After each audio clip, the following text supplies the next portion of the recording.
Every team, every topic, everywhere. This is Believe.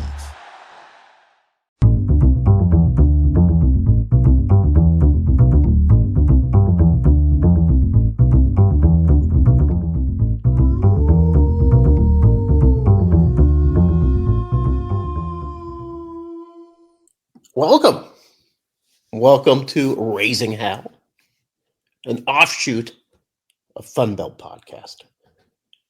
And we're just going to talk about Red Wolves. This is the 68 Venture Bowl Game episode of Raising Howl. But guys, dudes, we got to talk about men's basketball. I know. It's all about football right now. It's the bowl season. It's the playoff season. Everybody wants to talk football. But damn, Coach Brian Hodgson, you got the program rolling. I mean, come on. Let's look at it. Red Wolves 9-3. 8-3 if you're throwing out the Division II team, which I get. I'm going to go with 9. You know what? I always want the 20-win season, right? And I don't want it sullied by a Division II win. So I'm going to just say we're 8-3. Let's go with that. That's not bad. We got victories over Memphis. They were ranked number 16 at the time. We have a victory over UAB at UAB, guys. And UAB selected to win the American. We beat Akron in the MAC Challenge. Akron's no slouch. They're doing pretty good right now. We got those revenge games, guys. Revenge wins over UA Little Rock in Jackson State. Let me tell you something about that win against UA Little Rock, the Trojans. Coach Hodgson, if you want to get a rise out of Coach Hodgson, no, he's not going to throw a fist at you or order a hit on you. But if you bring up the loss of Arkansas State to UALR last season, which happened in Little Rock, it was a game where Caleb Fields was injured. Yeah, he gets a little aggravated. He gets annoyed. He'll say, "Were you there? Were you at the game?" And you're like, "Yeah, I was there."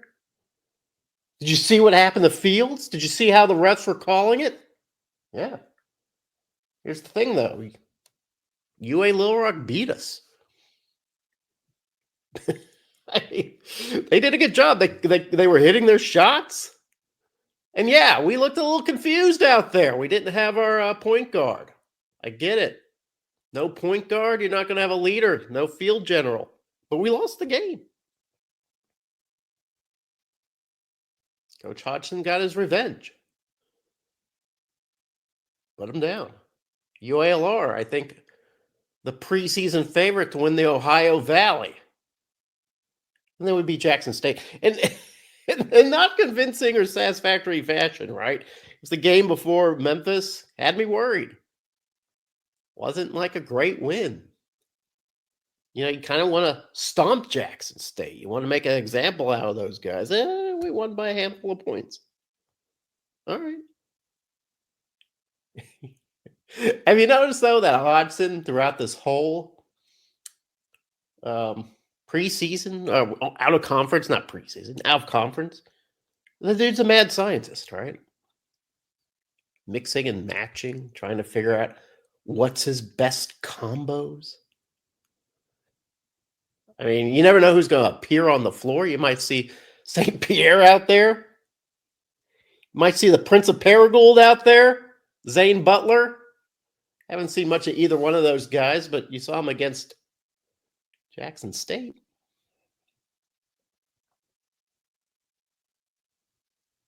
Man, you kind of wonder, what would have happened if we had beaten Rice? Rice, by the way, picked last in the American Conference. Listen, we beat UAB, picked first. We beat Memphis, who was picked second in the AAC. Somehow we lose to Rice, who's picked last. It's a bookend. What if we had not lost to Hofstra? Yeah, I know. Those were games played in the Bahamas. Who knows what was going on in the Bahamas. Yes, I'm sure that the official story is, man, it was all business. It was a business trip. We're there to play basketball. But really, if you're in the Bahamas, is basketball your top priority? I don't know. I'm not making any accusations. I'm just saying that this is a team that beat Memphis and UAB on the road. It got its revenge games against UALR and Jackson State. It won its end of the Akron Challenge. It is 8-3, 9-3, whatever you want to say. And yes, lost to Rice. Lost to Hofstra. But you get the feeling too that even in that tournament, Hodgson's playing around, figuring out what is that best combination of dudes. He has so many dudes to play with. Check out Zane Butler, for instance. Guy hardly ever gets on the court now. Last season, a fairly instrumental part of the team. The guy would come off the bench, hit a couple threes for you. What about DeAndre Dominguez? I didn't see him against UAB. Apparently, he was not feeling well. But without Dominguez, we do not beat Memphis. But that guy doesn't get on the court as much as he used to. He started a lot of games last season. This team is so deep. No wonder Hodgson is out there like, I don't know who to start. Let's just throw out this combination, see what it does. Against UAB, for the first time, we saw our two bigs on the floor. We saw Rashad Marshall and we saw Isaiah Nelson out there. We had the big lineup, and it worked pretty good. He actually got to see Nelson put the ball on the floor a few times, dribbling around. He had a steal. You kind of think of Nelson, you want him to play kind of in the paint, be ready for the alley-oop, maybe do a little Rodman-style rebounding. No, man, he was putting the ball on the floor. I was waiting for the between-the-legs dribble. Hodgson's going to enter conference play against Coastal Carolina on Saturday.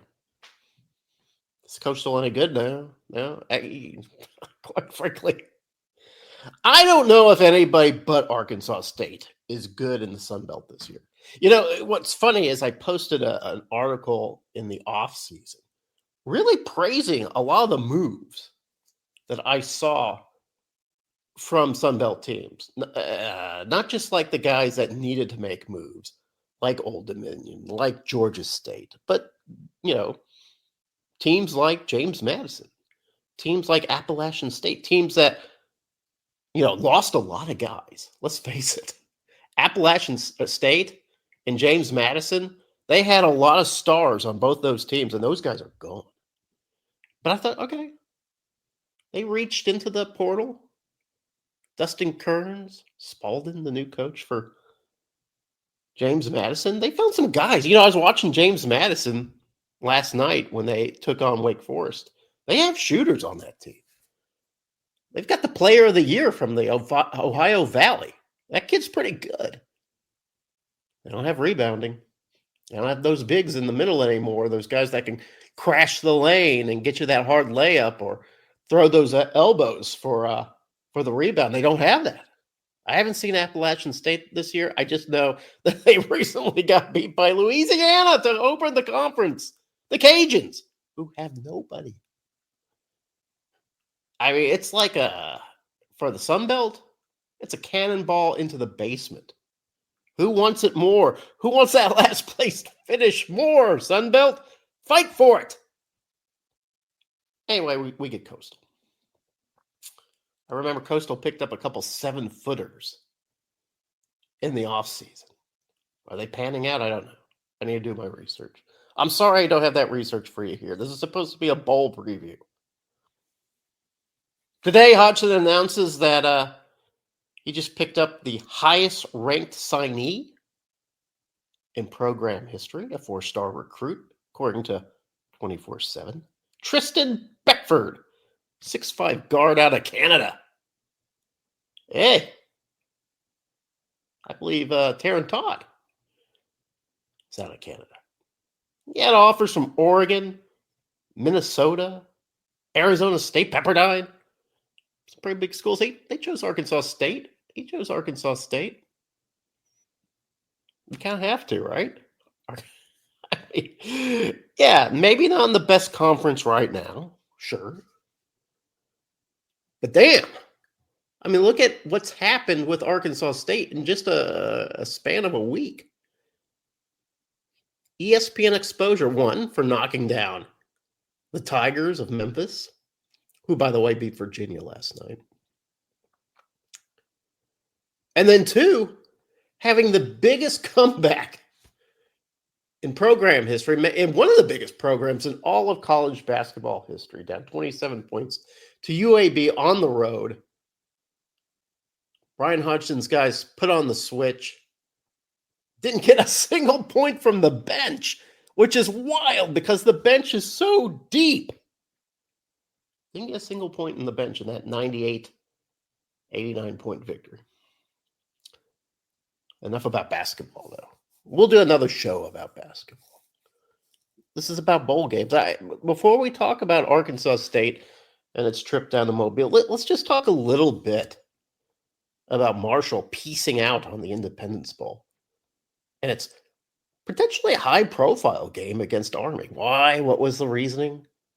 Well, Coach Huff, he's gone. He leaves for Southern Miss. What you got to think is a FU move to Marshall. You got to think that maybe that relationship wasn't very good. I'm going to go from the Sun Belt winner to the Sun Belt basement, and from there I will enact my revenge. Huff. Charlie Huff, one of the nicest guys you'll ever talk to.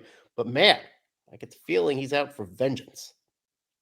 For whatever reason, I don't even know. Yeah, insiders say he's been treated bad or whatever. I don't know. I'm not an insider. What do you think Commissioner Gill thinks about Marshall bailing on the Independence Bowl? Hey, Marshall, they lost a lot of guys. You know, when the head coach leaves, he takes a few with him. A lot of those guys jumped in the portal. You know, these are guys that the team needs to play football. It's kind of the world we live in, right? So as the season's over, all right, time to see who's holding the bags. Got to get you some. Anyway, here was Coach Gill's. The Sun Belt issued a statement about it. This is a statement from Keith Gill.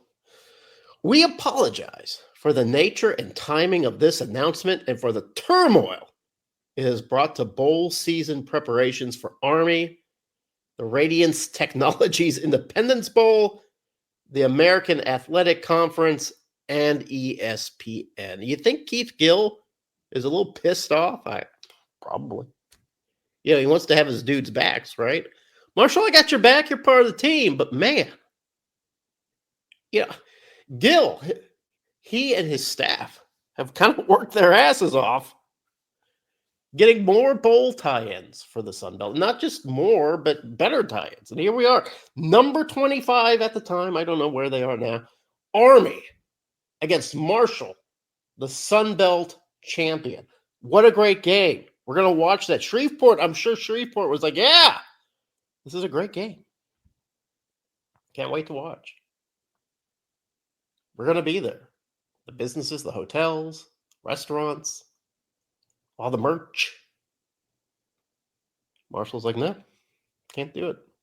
Don't have the personnel. I get it. You can't run a Red Lobster if you don't have anyone in the kitchen. Can't play football either. But man, that's some bad timing, Marshall. I don't know what to say about that. Here's the fact, though, guys. Here's the truth of the matter. This large ecosystem of bowl games, it's on the path to extinction.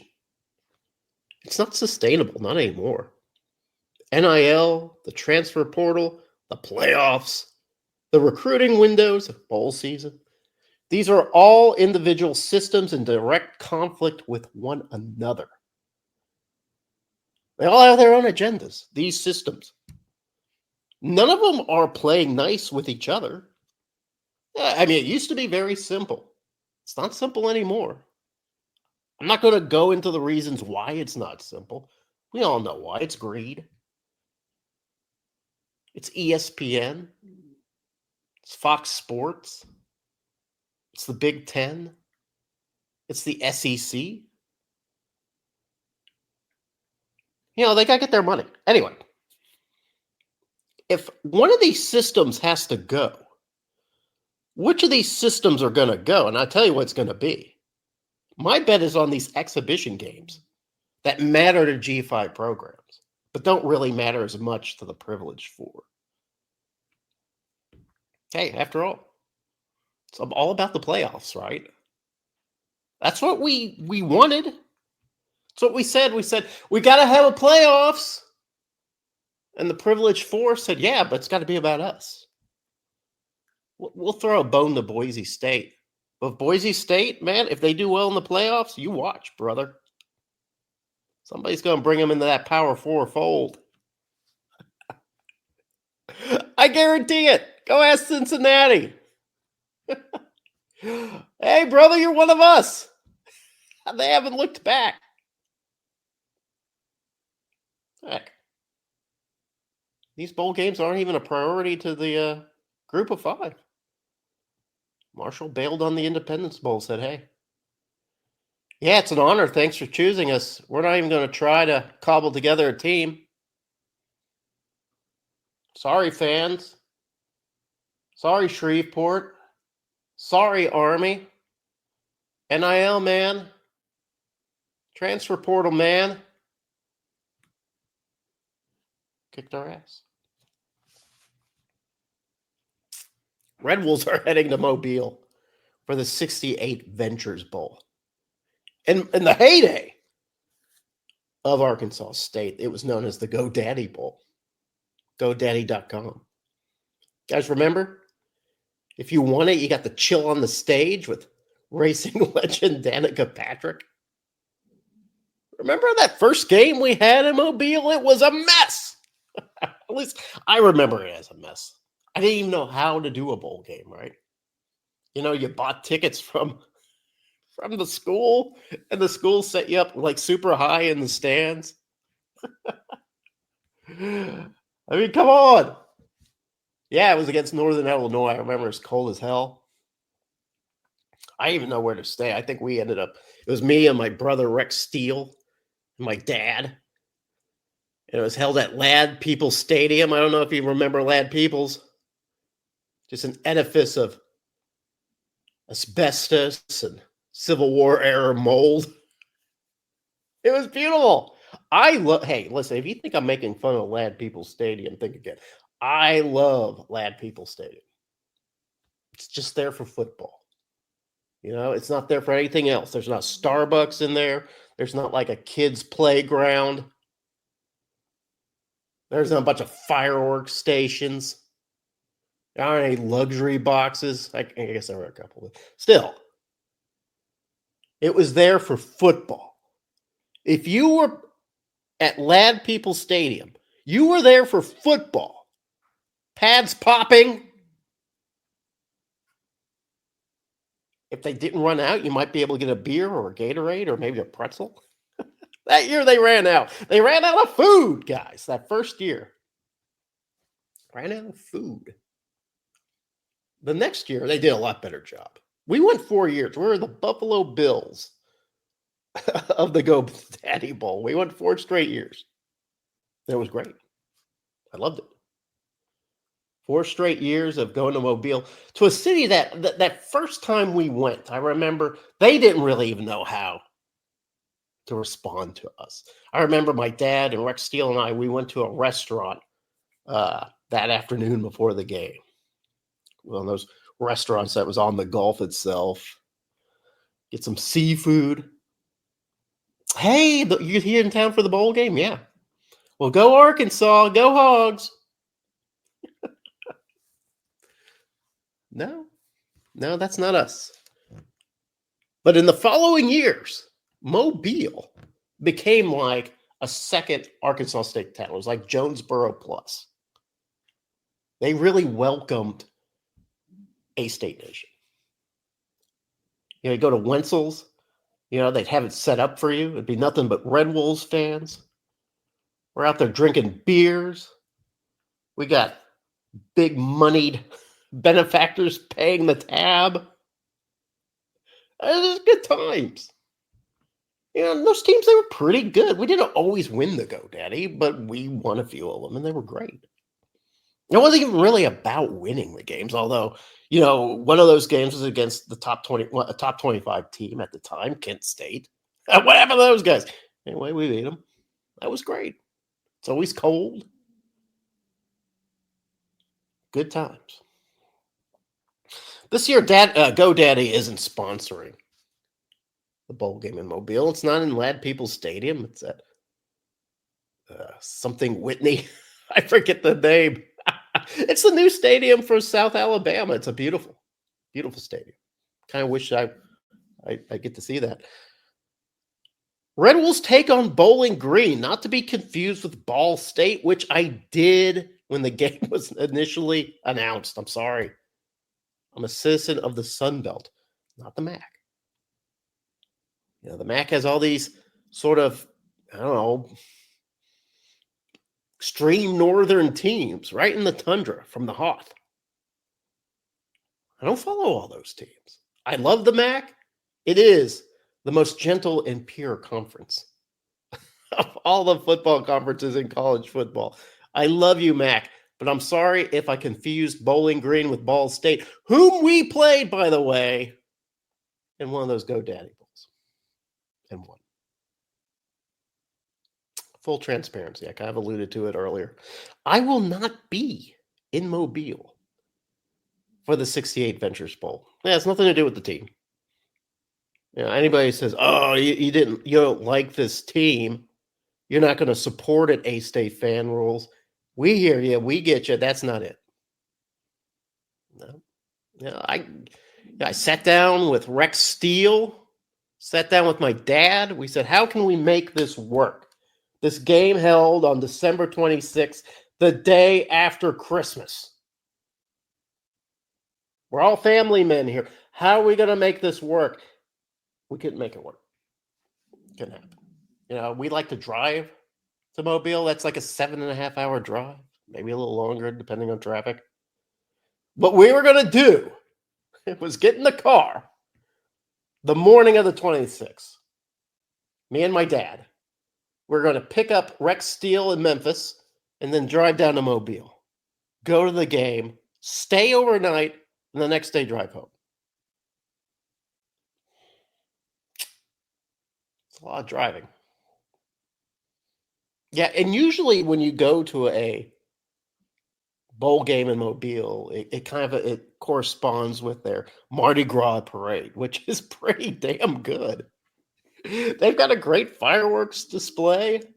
I mean, they do a good job in Mobile. They know now how to host a bowl game. But we would not be able to celebrate in those things. I mean, sure, maybe after the game, which would probably end at around midnight because of the time setting. And of course, it's a bowl game, so there's a million commercials. Yeah, we'd probably end up around midnight with the game done. I'm getting too old to stay up past midnight to celebrate with my Four Roses, my peeps. I need my sleep. My dad definitely needs his sleep. Rex Steele, I can't speak for him. He'd probably get out there, but he probably needs sleep too.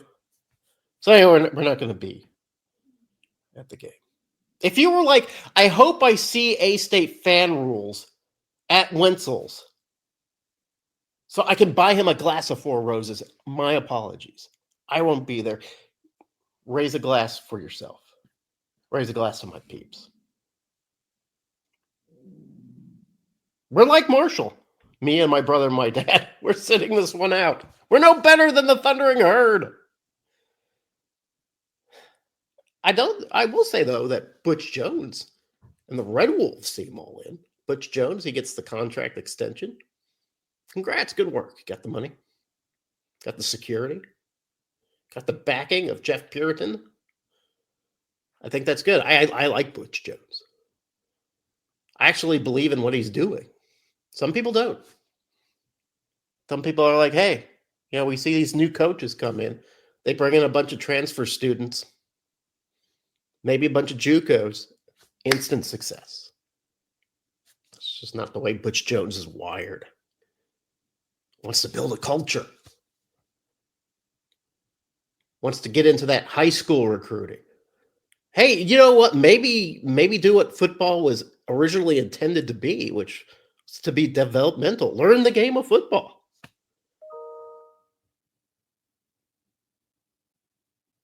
Yeah, that's what it was supposed to be. Now it's a business. Hey, wait. Good Jones is all in. The team's pretty much all in, right? Couple portal defections. Yeah, it's to be expected. It's modern college football. A couple starters are gone. But for the most part, the same team that failed to close out Old Dominion will be the team you see at the 68 Venture Bowl. Did that sound, I don't know, a little passive aggressive? The team that struggled against ODU, that's who you're going to get to see? Yeah, okay, yes. Let's be honest. This team has 7 wins, and it needs some work. You don't believe me? Just look at the data. This year, A-State ranked 93rd nationally in team offense. This was supposed to be a team that had good wide receivers. This was supposed to be a team that had a great offensive line. This was supposed to be a team that had one of the better running back rooms in the Sun Belt. 93 nationally in team offense. We ranked 112th for defense, and we kind of expected that, right? I did. I think a lot of people did. We had lost some guys on defense. We were not playing with a full contingency of qualified defensive football players in 2024. We just weren't. We didn't have enough guys. 112th in defense. All right, I can kind of accept that. 93rd in offense? No. This offense was supposed to be better. But it wasn't. It wasn't better. It wasn't better. I don't know why. These are numbers according to the sportsreference.com. So if you want to check the numbers, you can go ahead and check it right there. You'll see. The Red Wolves defeated one bowl team this season. That was South Alabama. We beat Tulsa. They finished dead last in the American. We beat UCA. Finished middle of the pack of the United Athletic. We defeated Southern Miss. They won exactly one game. Listen, Arkansas State beat the teams that they kind of were supposed to beat, or really any program is supposed to beat. You're supposed to beat Troy this year. We never lose to ULM. You're supposed to win that game. We're damn sure not going to lose to this Georgia State team, right? I mean, Vanderbilt did. Georgia State might be our best win. I don't know. Meanwhile, A-State got crushed by Texas State. Got crushed by Louisiana. Crushed. Not like it was a good game. Neither game was good. It was just, hey, here are 2 teams that are better than us. Watch them crush. And they did. They crushed us. We didn't have any answers.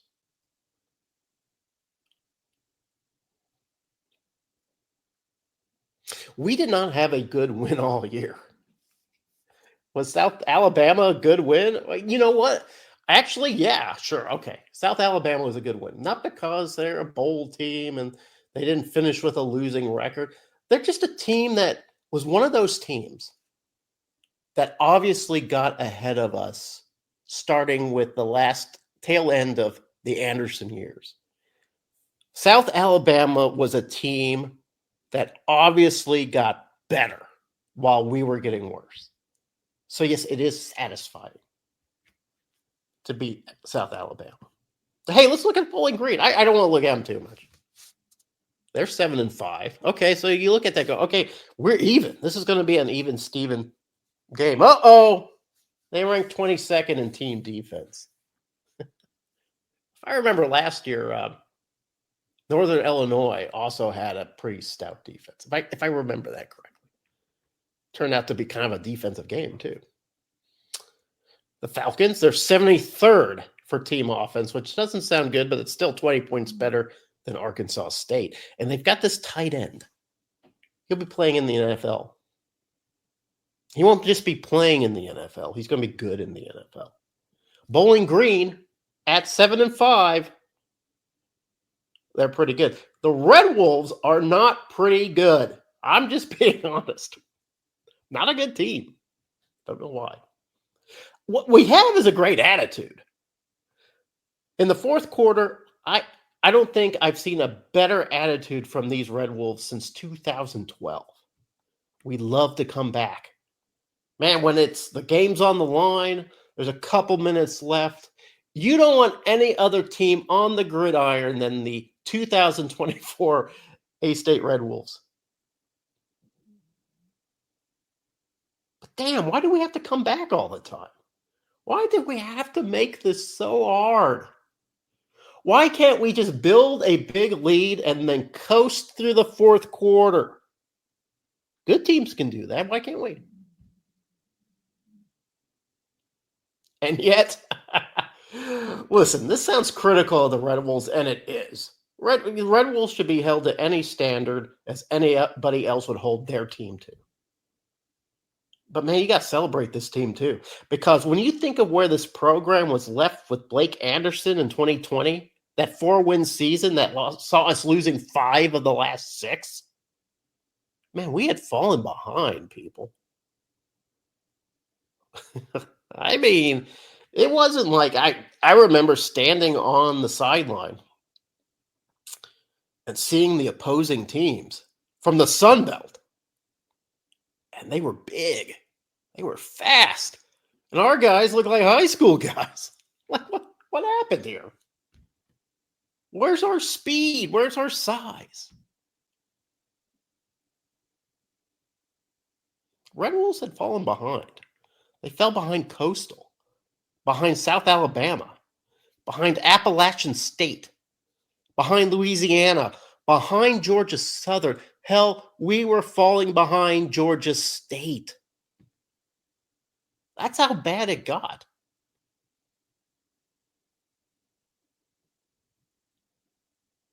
Jones walked in and said, hey, this isn't acceptable. You know, if I'm going to take this job, we're going to have to take it back to formula, right? We're going to have to recruit. We're going to have to build a culture. And, man, some of you might laugh when you hear a coach talking about building culture, because let me tell you something, coaches love to build culture. They don't always build good cultures. Coach Jones builds a good culture. He has those guys believing. He used to say about his first 2 years, he would come out after a game, talk to the press and say, yeah, this team just needs to learn how to win. We haven't learned how to win. All right, yeah, obviously you lost the game, right? But what he said makes sense. You have to learn how to close out games. You have to learn how, when it's the fourth quarter, you've got to find that little extra engine and push through. You have to do the things right. You can't jump off sides. You can't get into a little scuffle with the talky free safety. Can't miss a field goal. You got to do the little things right. And then you got to execute big plays. Rayner and Rucker, two guys that can execute big plays in the fourth quarter when it matters most. The first 3 quarters, I don't know. It seems like a mixed bag.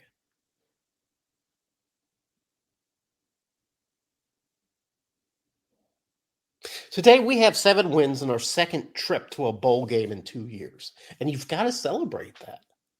When Jalen Rayner and Corey Rucker jog out with the offense on December 26th, that is cause for celebration. Those guys are just fun to watch. When Justin Parks and Charles Willikes. I never get it right. Pops a Falcon the day after Christmas, or when Travion Thomas picks off Connor Bazelak in the fourth quarter. We've got to celebrate those things. Guys, this is our football team. This is our program. This is the program that has stuck with us.